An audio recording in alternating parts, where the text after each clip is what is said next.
fishing. That was all. Oh, that's the way you. What happened? That was the old one. Yeah. Damn that.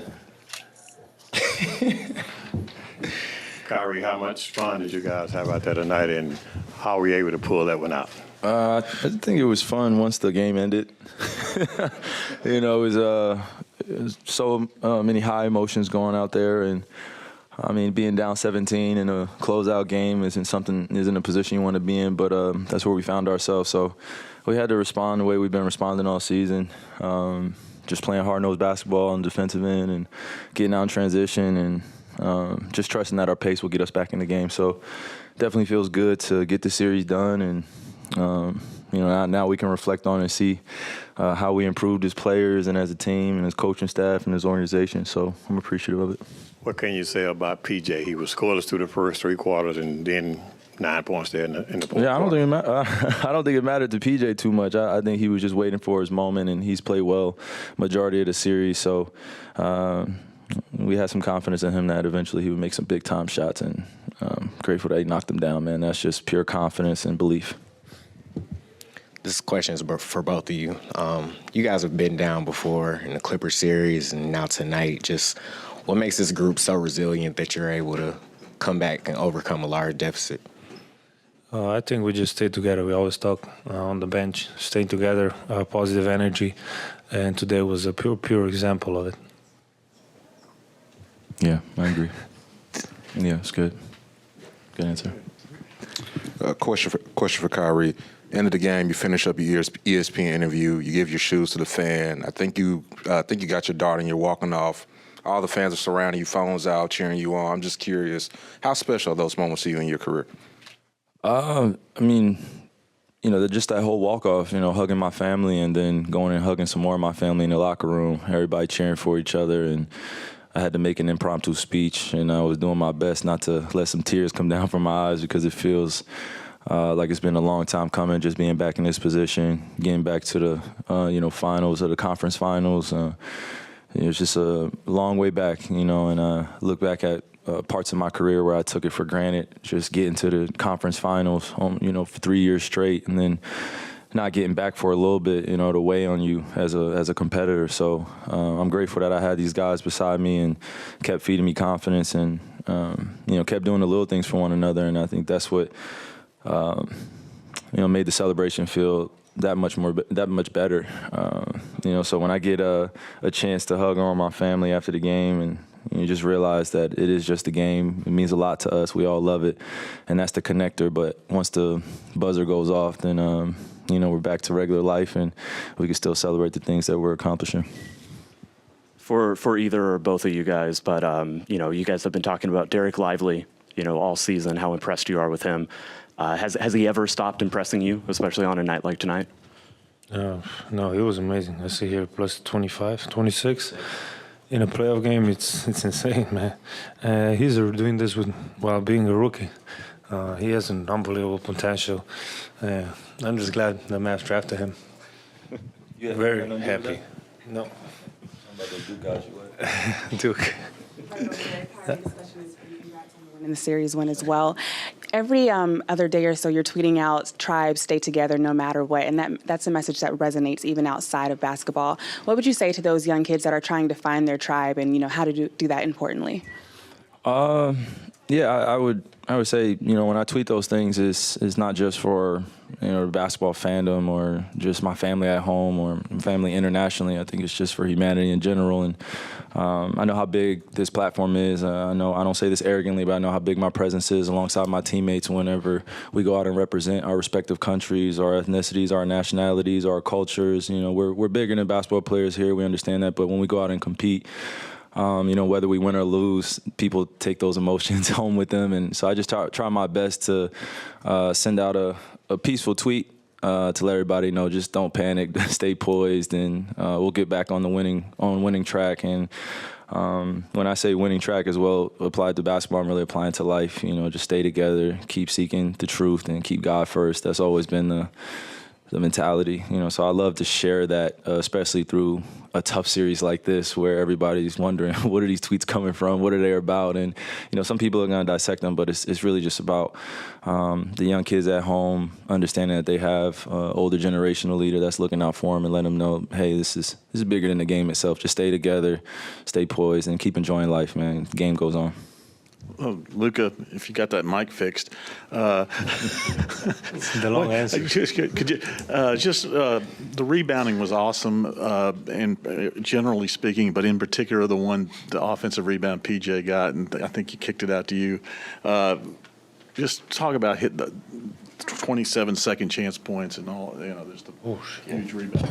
I mean, 27 is amazing. It means our passion and our energy was at the high level.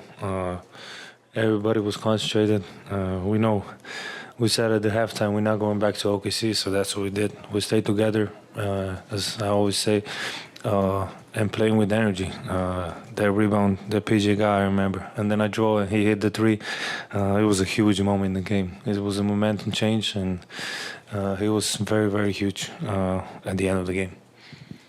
Luka, you obviously shot the ball well these last couple games, but for a lot of the series, it was a struggle for you to get in your normal kind of groove. What's it mean to you for you guys to be able to win a series, when it was a struggle for much of it for you? I mean, we won the series. That's what it matters in the end. We won 4-2, being not home. We didn't have home advantage, which is great. And I mean, it's great that we won. But just struggle is gonna come. You gotta stay positive and keep hoping. You can impact the game other ways, not just by shooting poor or good. And Kyrie, what was the gist of your impromptu speech post game? What was the gist of? You said you made an impromptu speech in the locker room. What was the gist? I'm sure it'll be on social media or something like that, man. So I don't think there's any more privacy to it. But my teammates know. Just again, I was trying to hold back the emotions just because of how hard and tough this series was, and I think we really got to appreciate each other's talents and skill sets, and most importantly, our will. Got a lot of guys that love to compete, a lot of guys that want to see each other do well and are willing to sacrifice and do the little things in order to get wins. So I think we're continuing to prove that. Obviously, the job's not finished, but feels good to be in the conference finals, to be, the last four remaining teams, right? Eventually just, you don't want to take those moments for granted because no guarantee that you get back. So, Luka, there's not many guys left over here.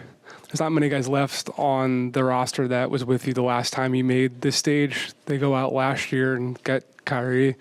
Then the front office recognizes they've got two all-star guards in their primes, and they go out and throw 2 first-round picks to really just fortify this group. How much has it meant to you to see this organization continue to add pieces to really support someone like yourself? Big time. You can see this group has been together for like 5 months. Like I say, we're capable of more and more, I think.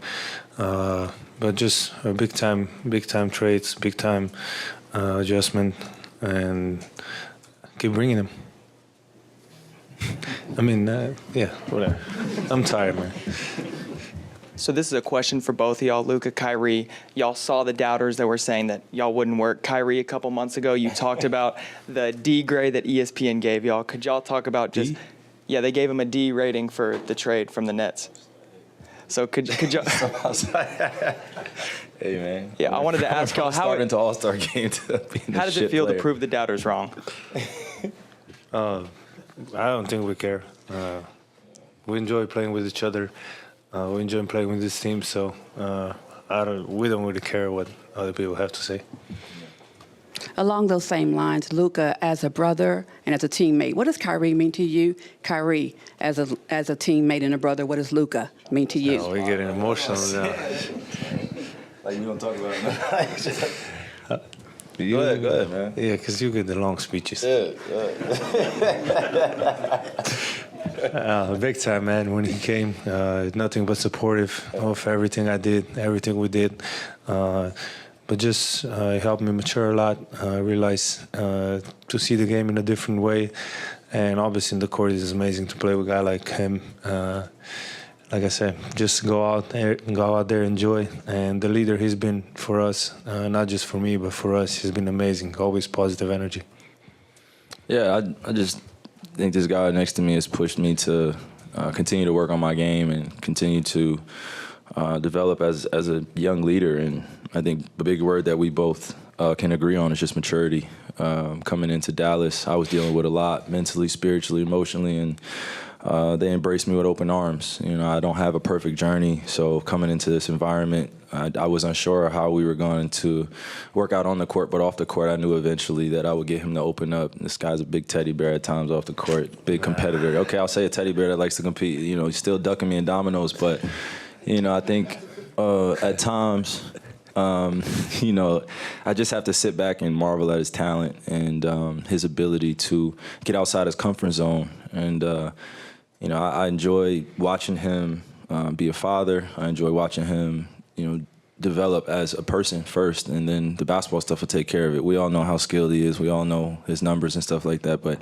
I want to be a teammate and a brother next to him that helps him grow as a man and helps him achieve the things that he wants to achieve. And I know he feels the same way. So the mission is still the same for us. And when we step on that court, we enjoy competing with each other. And the times that you guys don't get to see is the times we get to compete against each other on the court in practice, which we just laugh and joke and we work out together. And, you know, we know that this dream of ours started when we were a kid. So to connect like this on this level, I'm 32, you know, he's a young 25, 26, you know. 24. So he's still growing. No, 25. He's 25, 26, 27. 20. The beard makes him older, so.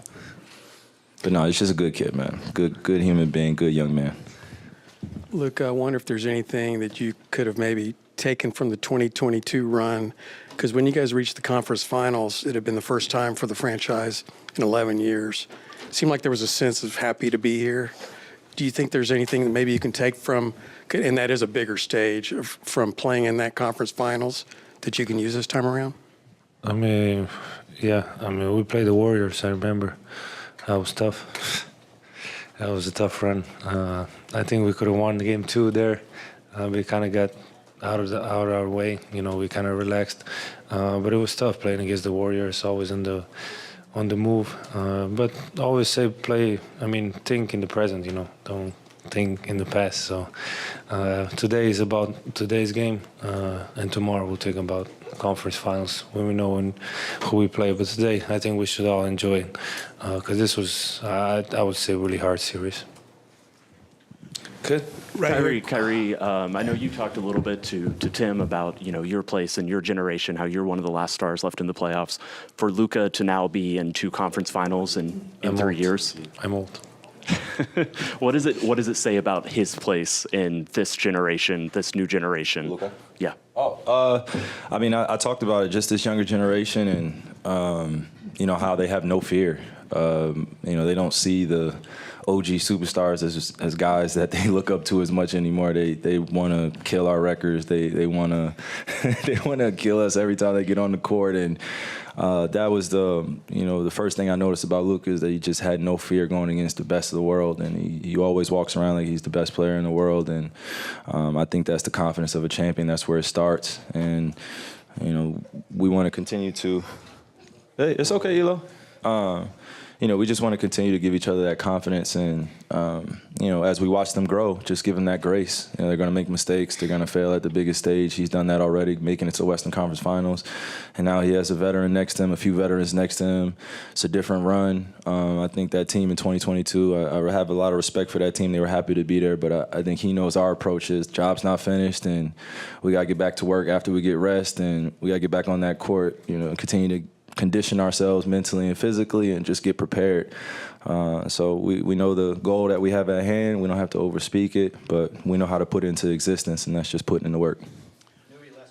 Yes, right here for both of you. Can you give me one word to describe what this comeback was? And can you also just talk about Jason Kidd's ability in coaching that helped you win this series? Amazing. Yeah, I would say domination. Yeah. And then with Coach Kidd, yeah, he makes our jobs a lot easier. We look over to him during some crucial times, tough times throughout the game, and he just has that point guard's mentality where he just wants to stay us to stay poised and continue to make the right decisions, but also stay aggressive. You don't really see him, getting mad at the shots that Luka takes or the shots that I take. He just wants us to continue to push the basketball, get into our offense, and get back on defense and do the right things. We've built an identity on being honest with each other as well. So I got to give credit to that guy. He shows a lot of love. He keeps us positive, and he's a straight shooter. Thank you. Come on, Yellow.